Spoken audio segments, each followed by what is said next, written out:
မင်္ဂလာပါရှင် Efotex ဆော့ဖ်ဝဲကုမ္ပဏီကနေရောင်းချပေးမယ်စားသောက်ဆိုင်တွေအတွက်အသုံးပြုလို့ရတဲ့ Fine Time POS ဆော့ဖ်ဝဲအကြောင်းလေးကိုရှင်းပြပေးသွားမှာပဲဖြစ်ပါတယ်ရှင် Dashboard မှာဆိုရင်တော့ဒီနေ့ရဲ့တနေ့တာရောင်းအားတွေအခုလက်ရှိလုပ်ဆောင်နေတဲ့ order အရေးအတွက်တွေပြီးရင်အသုံးပြုလို့ရနိုင်တဲ့ table အရေးအတွက်တွေ stock နေနေတဲ့ကုန်ပစ္စည်းတွေကိုပြထားပေးရပဲဖြစ်ပါတယ်ရှင်POS မှာဆိုရင်တော့ကိုယ့်ရဲ့စားသောက်ဆိုင်မှာရှိတဲ့ menu item တွေကိုဒီမှာအကုန်လုံးမြင်ရမယ်ပေါ့နော်မြင်ရပြီးတော့ဒီနေရာမှာရှာပြီးတော့လည်းရောင်းလို့ရတယ်ဒါမှမဟုတ်ဒီမှာပေါ်နေတဲ့ထန်လိုလေးနှိပ်လိုက်ပြီးတော့မှဒီမှာရောင်းလို့ရတယ်ပေါ့နော်ရောင်းပြီးတော့တခါတည်းဘာ payment နဲ့ခြေသွားလဲဆိုတာရွေးလို့ရတယ်ပြီးရင်တခါတည်းဘောင်ချလေးပါဒီနေရာကနေထုတ်လို့ရပါတယ်မီနူးမှာဆိုရင်တော့ကိုယ့်ရဲ့စားသောက်ဆိုင်မှာရှိတဲ့မီနူး item တွေကိုထည့်လို့ရပါမယ်။ထည့်တဲ့အခါမှာဆိုရင်ဒီ add menu item ဆိုတာလေးကိုနှိပ်မယ်နှိပ်ပြီးရင် item ရဲ့နာမည်ထည့်မယ်ပြီးရင်သူ့ရဲ့အမျိုးအစားပါလဲ side dish လား appetizer လားလို့ယူလို့ရတယ်။ရွေးပြီးရင်ဒီမှာသူ့ရဲ့တပွဲဆိုဘယ်လောက်နဲ့ရောင်းလဲသူ့ရဲ့ရောင်းဈေးထည့်မယ်ပြီးရင်သူ့ရဲ့ဝယ်ဈေးထည့်မယ်ပေါ့နော်ထည့်ပြီးသွားရင်သူ့ကိုပြင်ဆင်ဖို့ကြာချိန်ဘယ်လောက်ကြာမလဲအဲ့လိုလေးထည့်လို့ရတယ်ထည့်ပြီးတဲ့အခါကျရင်သူ့ရဲ့ဒီပစ္စည်းလေးရဲ့ဘာကုတ်ကလေးပါထည့်လို့ရပါပေါ့နော်ဒီမှာဆိုရင်ဟင်းပွဲရဲ့ပုံကိုပါထည့်လို့ရတယ်ဒီ add ingredient ဆိုတဲ့နေရာမှာလည်းဒီဟင်းပွဲမှာပါဝင်တဲ့ပစ္စည်းတွေရဲ့အမည်လေးတို့လည်းဒီနေရာကနေထည့်လို့ရပါပေါ့နော်ပြီးရင်ဒီ create menu item ဆိုတာနှိပ်လိုက်တာနဲ့ menu item တခု create ပြီးသားဖြစ်သွားပါပြီorder မှာဆိုရင်တော့ customer တွေရဲ့ order ယူအတွက်ဘယ်လောက်ရှိလဲဆိုတာလေးကိုကြည့်လို့ရမယ်ကြည့်တဲ့အခါမှာဆိုရင်လည်းဒီမှာဘယ်နေရာနေဘယ်နေဒီကြည့်ချင်တာလဲကိုက date ကလေးနဲ့ပါရွေးပြီးတော့ကြည့်လို့ရတယ်ဒီမှာဆိုရင် payment နေရာလဲပေးပြီးပြီလားမပေးရသေးဘူးလားပြီးရင်ဘာမျိုးစားလဲ take away လား delivery လားလို့လေးရွေးပြီးတော့ကြည့်လို့ရပါတယ်sales မှာဆိုရင်တော့ကိုယ့်ရဲ့စားသောက်ဆိုင်ရဲ့ရောင်းရတဲ့ဝင်ငွေဘယ်လောက်ရှိလဲဆိုတာကြည့်လို့ရတယ်ဒီမှာဆိုရင် today မှာဆိုတော့တရက်စာတစ်ပတ်စာတစ်လစာပေါ့နော် order ရေအတွက်ကဘယ်လောက်ရှိလဲဝင်ငွေရဘယ်လောက်ရှိလဲလို့လေးတွေကြည့်လို့ရတယ်ဒီမှာပြီးရင် report လေးပါပြန်ပြီးတော့မှထုတ်လို့ရပါတယ်dining မှာဆိုရင်တော့ဒီ table နဲ့ floor plan ဆိုရင်နှစ်ပိုင်းပါတယ်ပေါ့နော် table မှာဆိုရင်တော့ customer တွေထိုင်မဲ့နေရာတွေကိုစီမံခန့်ခွဲပေးတယ် floor plan ကြတော့အဲ့ဆိုင်တွင်းမှာဒီ table တွေကိုဘယ်နေရာမှာဘယ်လိုစီထားမလဲဆိုတဲ့အပိုင်းလေးဖြစ်ပါတယ်ပဲတဲ့က customer မှာဆိုလို့ရှိရင်ကိုယ့်ရဲ့ customer တွေရဲ့အမည်တွေကိုမှတ်ထားလို့ရတယ်ပေါ့နော်ဒီ add customer ဆိုတာလေးနေပြီးတော့သူတို့ရဲ့အမည်တွေဖုန်းနံပါတ်တွေလိပ်စာလေးတွေဒီနေရာမှာထည့်မှတ်ထားလို့ရတယ်employee မှာဆိုရင်လည်းကိုယ့်ရဲ့ဆိုင်မှာရှိတဲ့လုပ်နေတဲ့ဝန်ထမ်းတွေကိုဒီနေရာမှာမှတ်ထားလို့ရတယ်အဲ employee ဆိုတာလေးနှိပ်ပြီးတော့သူတို့ရဲ့အမည်တွေသူတို့ရဲ့ email တွေ password တွေပြီးရင်သူတို့ရဲ့ role ကပါလဲ admin လား manager လား cashier လား waiter လားအဲ့လိုလေးမှတ်လို့ရတယ်ပေါ့နော်ဒီ scheduling မှာဆိုရင်တော့ဝန်ထမ်းတွေရဲ့အလုပ်ချိန်တွေကိုမှတ်လို့ရတယ်ပေါ့နော်ဒီမှာ create schedule ဆိုတာလေးမှတ်ပြီးတော့ဒီနေ့မှာဆိုရင်အလုပ်ချိန်ကဘယ်ချိန်မှာစမယ်ဘယ်ချိန်မှာပြီးမယ်ပြီးရင်သူ့ break time ဘယ်လောက်ပေးမလဲသူရဲ့ position ကဘာလဲအဲ့လိုလေးမှတ်လို့ရတယ်ပေါ့နော်ဒီ time clock မှာဆိုရင်တော့ဒီဝန်ထမ်းတွေရဲ့အလုပ်ဝင်ချိန်ထွက်ချိန်တွေကိုဒီနေရာမှာမှတ်တမ်းတင်ပေးထားပဲဖြစ်ပါတယ်user မှာဆိုလို့ရှိရင်တော့ဒီ software ကိုသုံးမဲ့ user တွေရဲ့ account တွေကိုဒီနေရာကနေပြီး create လုပ်လို့ရတယ်ဒီမှာuser ဆိုတာလေးကိုနှိပ်လိုက်မယ်နှိပ်ပြီးသွားရင်ဒီ employee ဆိုတာလေးကိုနှိပ်ပြီးတော့မှ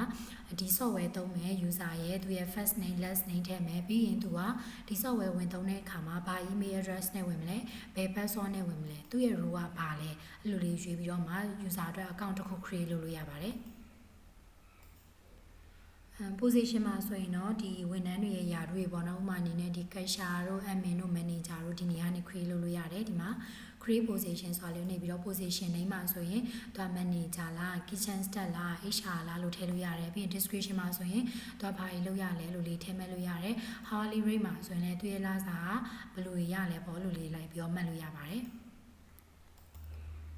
operation နဲ့ inventory မှာဆိုရင်တော့ဒီကိုယ့်ရဲ့စားသောက်ဆိုင်ရဲ့ပစ္စည်းဝင်ထွက်တွေကိုစီမံခန့်ခွဲနေရဖြစ်ပါတယ်ဒီမှာဆိုရင် item ဆိုတာလေးကိုနှိပ်မယ်ပြီးရင်ကိုကဘာဝယ်ခဲ့လဲပေါ့ချက်သွင်းမျိုးဆိုလဲချက်သွင်းမျိုးချက်သွင်းနေဆိုချက်သွင်းနေလို့ထည့်လို့ရတယ်ဝယ်တဲ့ခါမှာဘယ်လိုဝယ်ခဲ့ရလဲကီလိုနဲ့ဝယ်ရလား gram နဲ့ဝယ်ရလား box နဲ့ဝယ်ရလားလို့ယူလို့ရတယ်ပြီးရင်သူ့ရဲ့မျိုးစားပါလဲ vegetable လား meat လားလို့လေးယူလို့ရတယ်ပြီးရင် supplier မှာဆိုရင်လည်းဘယ်သူစီကဝယ်ခဲ့လဲ current stock ကိုမှလက်ရှိ stock ဘယ်လောက်ရှိလဲလို့ယူလို့ရတယ်ပြီးရင်သူ့ကိုဝယ်တော့ဘယ်လောက်ပေးခဲ့ရလဲလို့လေးထည့်လို့ရတယ်ပြီးရင်ဒီပစ္စည်းက expire date ဘယ်နေ့မှကုန်ပါလဲလို့လေးထည့်ပြီးတော့မှတ်လို့ရပါတယ် recipe မှာဆိုရင်တော့ menu item တစ်ခုမှာပါဝင်တဲ့ပစ္စည်းတွေနဲ့ချက်ပြုတ်ရန်ကြာချိန်တွေကိုမှတ်လို့ရတယ်ဒီမှာဆိုရင် create recipe ဆိုတာလေးကိုနှိပ်လိုက်မယ်နှိပ်ပြီးရင်ဒီမှာmenu item အမည်ထည့်မယ်ပြီးရင်သူရဲ့ recipe name ထည့်မယ်ပြီးရင်ဒီမှာဆိုရင် description လည်းထည့်မှတ်လို့ရတယ်ပြီးရင်သူ့ကိုချက်ပြုတ်ရန်ကြာချိန်ပေါ့နော်ပစ္စည်းရန်ကြာချိန်ချက်ပြုတ်ရန်ကြာချိန်ပြီးရင်ဘယ်လိုချက်ရမလဲဆိုတဲ့လမ်းညွှန်ချက်တွေကိုဒီနေရာမှာထည့်လို့ရပါတယ်supplier မှာဆိုရင်တော့ကိုယ့်ရဲ့စားသောက်ဆိုင်ကိုပစ္စည်းပေးသွင်းတဲ့လူတွေရဲ့နာမည်တွေကိုမှတ်လို့ရတယ်ဒီမှာ supplier ဆိုတာလေးကိုနှိပ်မယ်ပြီးရင် supplier name တွေပြီးရင်သူတို့ရဲ့ဖုန်းနံပါတ်တွေလိပ်စာတွေဒီနေရာမှာထည့်မှတ်လို့ရတယ် print job မှာဆိုရင်တော့ဒီ print ထုတ်ထားတဲ့ order တွေရဲ့မှတ်တမ်းတွေကိုပြန်ကြည့်လို့ရတယ်ဒီမှာဆိုရင် static and date ပါပေါ့နော်ကိုကဘယ်နေ့ကနေဘယ်နေ့ထိကြည့်ချင်တာလဲလို့လေးရွေးပြီးတော့မှပြန်ကြည့်လို့ရတယ်ဒီ kitchen မှာဆိုရင်ကြတော့ဘယ် order တွေကတော့အစင်သေးဖြစ်နေပြီဘယ် order တွေကဖြစ်နေတော့ဘယ် order တွေကတော့ pending ဖြစ်နေတော့အဲ့လိုလေးတွေဒီနေရာမှာပြပေးထားပါတယ်ဒီ delivery မှာကြတော့ဒီ delivery နဲ့ပို့ရမယ့် order တွေကိုဒီနေရာမှာကြည့်လို့ရပါတယ်ဒီ finance နဲ့ expense မှာဆိုရင်တော့ကိုယ့်ရဲ့စားတောက်ဆိုင်ရဲ့ကုန်ကျစရိတ်တွေကိုထည့်မှတ်ထားလို့ရပါတယ်ဒီမှာဆိုရင် expense ဆိုတာလေးကိုနှိပ်ပြီးတော့မှဒီကုန်ကျစရိတ်ရဲ့နာမည်ပေါ့နော်ဒီ insurance ထွက်လား marketing ထွက်လားဒါမှမဟုတ် salary ပေးလိုက်တာလားလို့လေးမှရွေးလို့ရတယ်ရွေးပြီးသွားရင်ဒီမှာ amount ဘယ်လောက်ပေးလိုက်လဲဘယ်နည်းပေးလိုက်တာလဲပြီးရင်ပေးမတ်တက်ကဘာနဲ့ပေးရလဲ cash နဲ့ပေးရလား KP နဲ့ပေးရလားလို့လေးတွေကိုစားတောက်ဆိုင်ရဲ့ expense လေးတွေကိုထည့်ပြီးတော့မှတ်ထားလို့ရပါတယ်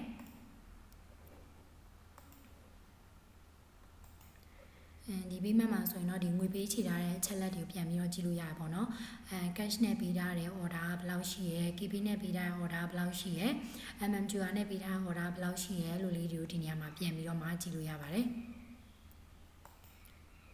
ရှင်းမှာဆိုရင်တော့ဒီကိုစားတောက်ဆိုင် opening balance ကိုထည့်ပြီးတော့မှမှတ်ထားလို့ရတယ်။ site page ချိန်ကြရင်လည်း closing balance ဘယ်လောက်ရှိလဲဆိုတာဒီနေရာကနေပြန်ပြီးတော့မှကြည့်လို့ရပါတယ်။ဒီ report တွေက sale report မှာဆိုရင်တော့ကိုယ့်ရဲ့စားတောက်ဆိုင်ရဲ့ရောင်းထားတဲ့ report တွေပြန်ပြီးတော့ကြည့်လို့ရပါပေါ့နော်။ဒီမှာဆိုရင်ကိုကတစ်ပတ်စာကြည့်ချင်တာလားတစ်လစာကြည့်ချင်တာလားဒါမှမဟုတ်သုံးလစာကြည့်ချင်တာလားလို့မဟုတ်ရင်လည်းဘယ်နေ့ကနေဘယ်နေ့ထိကြည့်ချင်တာလဲအဲ့လိုလေးရွေးပြီးတော့မှရောင်းရတဲ့ငွေကိုကြည့်လို့ရတယ်။ကြည့်ပြီးရင်အဲ့ဒါကိုက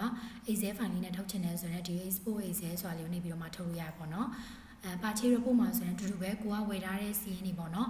ဝယ်ထားတဲ့အရေအတွက်ကဘယ်လောက်လဲအမောင်းကဘယ်လောက်လဲအဲ့ဒါလေးကိုဒီနေရာနဲ့ကြည့်လို့ရတယ်အဲ့ဒါကိုလည်း PDF file လေးနဲ့ထုတ်လို့ရတယ်store report မှာဆိုရင်လည်းကိုယ့်ရဲ့ဆိုင်မှာပေါ့နော် store အရေအတွက်ဘယ်လောက်ရှိလဲလို့လေးကြည့်လို့ရတယ်store ကုန်ရဲ့ပစ္စည်းတွေဆိုရင်လည်းဒီနေရာမှာပြပေးတယ်ပြီးရင်ဒီ store ရှိရဲ့ပစ္စည်းတွေတန်ဖိုးကဘယ်လောက်ရှိလဲဆိုတာလည်းဒီနေရာမှာပြပေးထားပါတယ်ဘောင်ချာ report မှာဆိုရင်တော့ဒီဘောင်ချာတစ်ခုချင်းစီလိုက်ရောင်းအားဘယ်လောက်ရှိလဲဆိုတာလေးကိုဒီနေရာနဲ့ကြည့်လို့ရတယ်ကြည့်ရခါမှာလည်းကိုကဘယ်နေ့ကနေဘယ်နေ့ထိဘောင်ချာလေးတွေကိုကြည့်ချင်တာလဲပေါ့နော်ရှာတဲ့နေရာမှာလည်းဒီမှာ order နဲ့လည်းရှာလို့ရတယ် customer နာမည်နဲ့လည်းရှာလို့ရပါပေါ့နော်သူ့ကိုလည်းဒီ export Excel လေးနဲ့ထုတ်လို့ရပါတယ် profit and loss မှာဆိုရင်တော့ကိုယ့်ရဲ့စားသောက်ဆိုင်ရဲ့ဒီရှုံးမြတ်တွေကိုကြည့်လို့ရပါပေါ့နော်ပြီးရင် analytics မှာဆိုရင်တော့ကိုယ်ဆိုင်ရဲ့ menu item တွေရဲ့ category လိုက်ပေါ့နော်ရောင်းအားဘယ်လောက်ရှိလဲဆိုတာတွေကိုဒီ analytics မှာကြည့်လို့ရတယ်ဒီ payroll and time မှာဆိုရင်တော့ဒီ employee တွေရဲ့လုပ်ချိန်တွေကိုမှတ်ထားတယ်မှတ်ထားပြီးတော့သူတို့ရဲ့ over time တွေကိုပါတခြားလေးဒီနေရာမှာတွက်ပေးရပါတော့ဆက်ရက်ထဲကဒီ promotion မှာဆိုရင်တော့ဘယ် menu item ကိုဘယ်လောက် short ပေးမှာလဲဆိုတော့ promotion တွေထည့်လို့ရတယ်ဒီမှာ app promotion ဆိုတာထည့်ပြီးတော့ဒီမှာ promotion ရဲ့နာမည်ပြီးရင် description ထည့်မယ် promotion type ကဘယ်လိုချပေးမှာလဲ discount လား coupon လားလို့လေးရွေးလို့ရတယ်ရွေးပြီးရင် short တဲ့အခါမှာလဲ percentage နဲ့ short မှာလား fixed amount နဲ့ short မှာလားဒါမှမဟုတ် free ပေးမှာလားလို့လေးရွေးလို့ရတယ်ဒီမှာလို့လေးပေါ့နော်အနည်းဆုံး order ဘယ်နှခုမှာမယ်ပြီးရင်ဒီ promotion ဘယ်နေ့ကနေဘယ်နေ့ထိလဲပေါ့နော်ပြီးရင် limit ကလည်းဘယ်လောက်သတ်မှတ်ထားလဲအဲ့လိုလေးဒီနေရာမှာထည့်လို့ရပါတယ်စက်တင်မှာဆိုရင်တော့ကိုယ့်ရဲ့စားသောက်ဆိုင်ရဲ့ information တွေနေရာမှာထည့်ရမယ်ဒီမှာဆိုရင်ကိုစားသောက်ဆိုင်ရဲ့ logo ပုံလေးထည့်လို့ရတယ်ပြီးရင်ဒီမှာစားသောက်ဆိုင်နာမည်ဖုန်းနံပါတ်လိပ်စာကိုယ့်ရဲ့ email address တကယ်လို့ website ရှိရဆိုရင်ဒီ website ပုံလေးပါဒီမှာထည့်လို့ရပါတော့audit log မှာဆိုရင်တော့ဒီ POS system မှာပေါ့နော်ဘယ်သူတွေကဘာတွေလုပ်ခဲ့လဲဆိုရယ် record တွေကိုဒီနေရာကနေကြည့်လို့ရပါတယ်အခုကတော့ဒီ restaurant POS software အကြောင်းလေးကိုရှင်းပြပေးသွားတာပဲဖြစ်ပါတယ်အသေးစိတ်ထပ်သိချင်တာလေးရှိရင် Pay Messenger ဒါမှမဟုတ် Viber လေးကနေပြီးတော့မှဆက်သွယ်ပေးမြန်နိုင်ပါတယ်အားလုံးကျေးဇူးအများကြီးတင်ပါတယ်ရှင်